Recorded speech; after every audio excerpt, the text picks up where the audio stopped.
Bienvenue à tous pour une nouvelle plongée, une plongée fascinante. Aujourd'hui, on va explorer un sujet euh, qui nous concerne tous, hein, jeunes et moins jeunes, la gratification instantanée et son impact sur la capacité des jeunes à rêver, à espérer et finalement à construire leur avenir. Hmm. On va se baser sur un article très intéressant de Kwesi Orega-Goblet qui s'intitule « Construire l'avenir en réhabilitant l'espoir et l'espérance chez nos enfants ». Ah oui, Goblet citoyen engagé et consultant en digital et IA soulève des questions cruciales sur ce monde du tout de suite dans lequel on vit. oui. On sait que le rythme est effréné, mais quelles sont les conséquences profondes pour les jeunes esprits qui grandissent dans cette culture?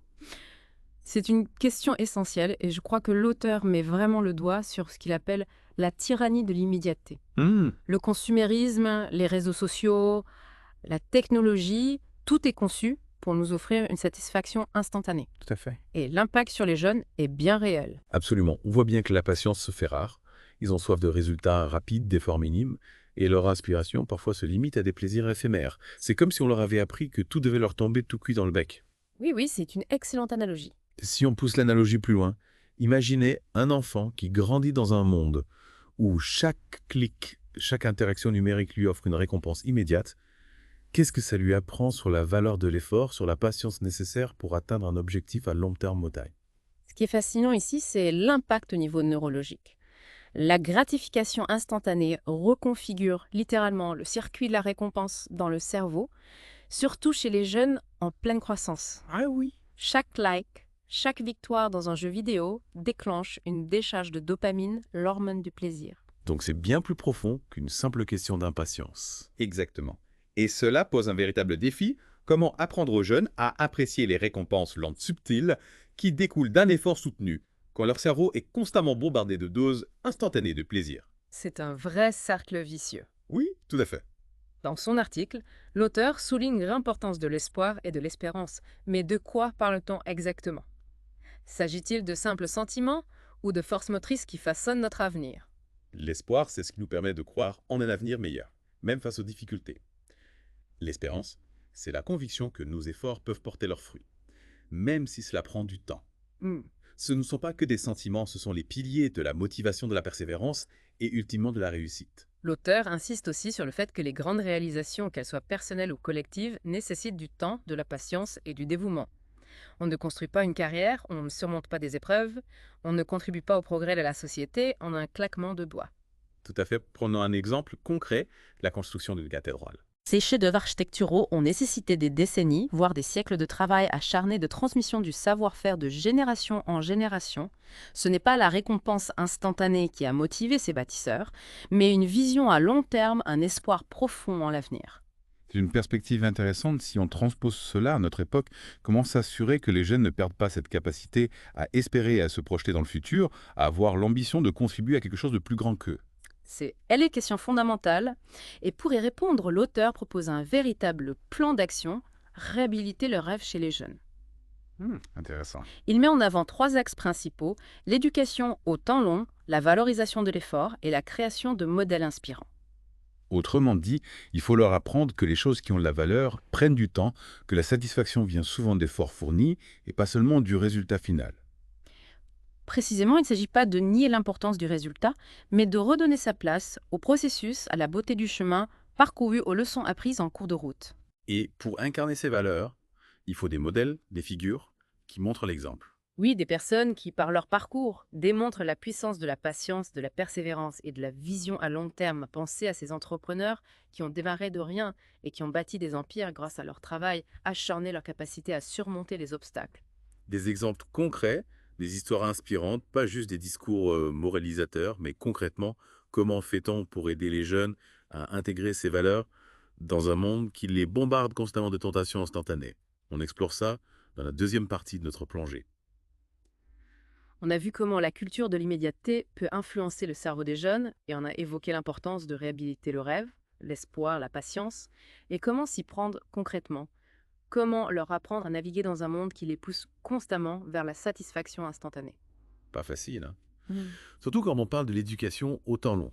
Hmm. Comment leur faire comprendre que les vraies réussites, les réalisations qui ont du sens, demandent du temps, des efforts constants, de la discipline? L'une des clés, c'est de les reconnecter au processus, à la satisfaction, de voir un projet prendre forme étape par étape. Il faut leur montrer que la valeur d'une réalisation ne réside pas uniquement dans le résultat final, mais aussi dans le chemin parcouru, les obstacles, surmonter les efforts investis. Et ce qui forge le caractère, la résilience, la confiance en soi. Au lieu de se focaliser uniquement sur le résultat, on devrait peut-être les encourager à apprécier chaque étape du processus, à célébrer les petites victoires, à tirer des leçons des erreurs. Absolument, Vi. Prenons l'exemple d'un musicien qui apprend un instrument. Oui. Il ne devient pas virtuose du jour au lendemain. C'est des heures de pratique, des passages difficiles, des moments de doute. Mais c'est aussi la joie de voir ses progrès, de maîtriser de nouvelles techniques, de ressentir la musique prendre vie sous ses doigts. C'est une belle image. On pourrait dire la même chose d'un artiste, un entrepreneur. La réussite, c'est rarement un sprint, c'est plutôt un marathon avec ses hauts et ses bas. Tout à fait. Et c'est justement cette dimension du parcours de l'effort continu qu'il faut remettre en avant.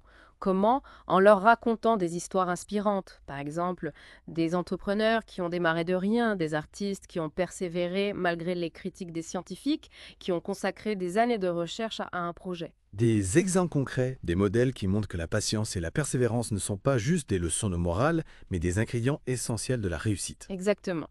Et pour aller plus loin, il faut aussi changer notre façon de valoriser la réussite. On vit dans une société obsédée par la performance. Le succès immédiat, il faut apprendre à célébrer les efforts, les progrès, même les petits, et pas seulement les résultats finaux. C'est un changement de mentalité profond. On est tellement habitué à mettre en avant les réussites éclatantes, les succès rapides. Oui, mais il est temps de démystifier la notion de succès. Il faut montrer aux jeunes que c'est un processus, un cheminement et pas juste une destination, et que ce cheminement peut être tout aussi gratifiant, voire plus que le résultat final. On a parlé de l'éducation au tendon, de la valorisation de l'effort.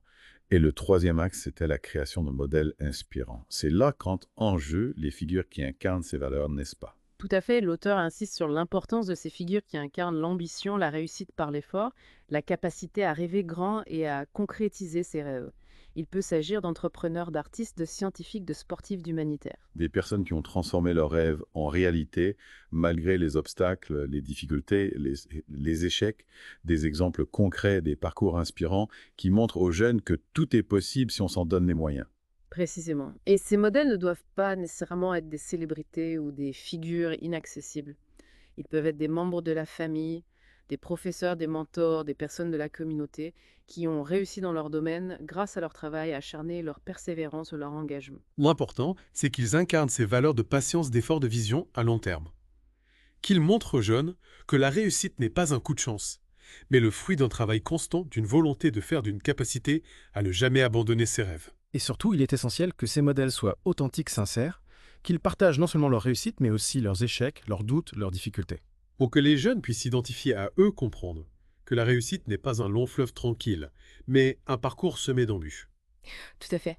Il faut les aider à voir que les difficultés font partie du processus et que c'est en les surmontant qu'on devient plus fort, plus résilient. C'est là que l'espoir et l'espérance entrent en jeu. C'est ce qui nous permet de garder le cap, de rester motivés, même face à l'adversité.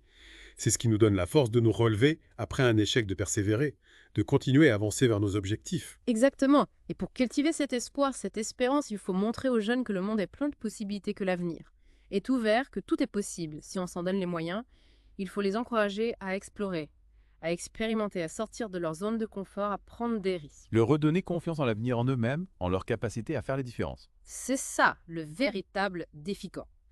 Et on en reparlera dans la dernière partie de notre plongée. On a vu des solutions pour encourager la patience, l'effort, la vision à long terme chez les jeunes, mais l'auteur nous met aussi en garde contre le revers de la médaille. Ah oui. Que se passe-t-il si on échoue à réhabiliter le rêve chez cette génération bercée par l'immédiateté? C'est la question qu'il faut se poser. Oui, absolument. L'auteur évoque plusieurs dangers, et le premier, c'est la frustration. Imaginez une génération qui n'a jamais appris à attendre, à différer la gratification, à travailler dur pour obtenir ce qu'elle désire. Le moindre obstacle, le moindre délai devient une source de frustration insupportable. On le voit déjà, autour de nous, cette impatience, cette intolérance à la frustration. On veut tout de suite. On zappe, on scrolle, on cherche le plaisir immédiat et on oublie le plaisir de l'effort, de la construction, la satisfaction profonde d'avoir surmonté des obstacles. Exactement. Et cette frustration chronique peut avoir des conséquences bien réelles, impulsivité, réaction excessive, difficulté à gérer ses émotions. On risque de se retrouver avec une génération à fleur de peau incapable de faire face aux difficultés inhérentes à la vie. Tout à fait, l'auteur souligne aussi le danger du manque de direction. Mhm. Une jeunesse sans rêve, c'est une jeunesse qui erre sans boussole, sans vision pour l'avenir. Comme un navire à la dérive, quoi. Voilà, exactement, sans rêve, sans aspiration, on se laisse porter par le courant dominant, on suit le mouvement sans jamais oser tracer sa propre route. On devient un pion sur l'échiquier, incapable de faire ses propres choix, de prendre sa vie en main.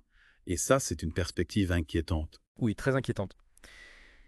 Le dernier danger, et peut-être le plus préoccupant, c'est la perte des valeurs collectives. Une société qui se focalise uniquement sur la satisfaction immédiate, sur l'individualisme, sur la consommation à outrance, risque de voir s'effondrer les valeurs de solidarité, de partage, d'engagement pour le bien commun. C'est un risque bien réel si on ne pense qu'à soi, à ses propres besoins. On en oublie l'importance de la communauté, de l'entraide, de la responsabilité collective. On perd le sens du partage, de la coopération, de l'engagement pour une cause commune. Exactement. On se replie sur soi, on se méfie des autres, on se désintéresse de ce qui se passe autour de nous et on crée une société fragmentée, incapable de relever les défis collectifs, les défis qui demandent de la collaboration, de l'altruisme, une vision qui dépasse nos intérêts personnels. C'est un tableau assez sombre, mais il est important de regarder en face, de comprendre les enjeux, les risques pour pouvoir agir, pour pouvoir changer les choses. Absolument, il est encore temps d'inverser la tendance de redonner aux jeunes le goût du rêve, de l'effort, de l'engagement pour un avenir meilleur, mais cela demande une prise de conscience collective. Alors par où on commence, Pagua? Comment on s'y prend concrètement pour réintroduire ces valeurs dans un monde qui semble les avoir oubliées? L'auteur nous invite à un véritable examen de conscience à tous les niveaux, éducation, mode de vie, valeurs. Il faut remettre au centre l'éducation au temps long, la valorisation de l'effort, la transmission de la solidarité et de l'engagement. Concrètement, ça veut dire quoi? Apprendre aux jeunes à être patients, à persévérer, à ne pas baisser les bras face aux difficultés. Leur montrer que la satisfaction vient souvent de l'effort fourni, du chemin parcouru, et pas seulement du résultat final. Tout à fait. Il faut leur donner des exemples concrets, des modèles inspirants qui incarnent ces valeurs. Leur montrer qu'il est possible de réussir en étant patient, persévérant, en ayant une vision à long terme. Les encourager à rêver grand, à oser, à entreprendre, à s'engager pour un monde meilleur. Leur redonner confiance en l'avenir, en eux-mêmes, en leur capacité à faire la différence. On a parlé de solutions au niveau individuel, au niveau éducatif, mais est-ce que c'est suffisant? N'a-t-on pas besoin d'un changement plus profond au niveau de la société elle-même? C'est une question essentielle. L'auteur souligne que ce défi ne peut pas être relevé uniquement par les individus ou par le système éducatif. Il faut un changement de mentalité plus large, un changement qui touche nos modes de vie, nos valeurs, notre façon de concevoir le succès, le progrès, le bonheur. Un changement qui implique tout le monde. Parents, éducateurs, responsables politiques, citoyens, chacun a un rôle à jouer. Absolument, chacun peut contribuer à son échelle à construire un monde où l'espoir, l'espérance, la patience, la persévérance, la vision à long terme retrouvent leur place. C'est un défi immense, mais on a les cartes en main. Si on s'y met tous ensemble, on peut changer les choses. Tout à fait. Et c'est une note d'espoir sur laquelle j'aimerais conclure. Merci beaucoup d'avoir partagé votre expertise avec nous. C'est un plaisir. Chers auditeurs, on espère que cette plongée dans le monde de la gratification instantanée vous aura éclairé et inspiré. N'hésitez pas à partager vos réflexions et à bientôt pour de nouvelles aventures.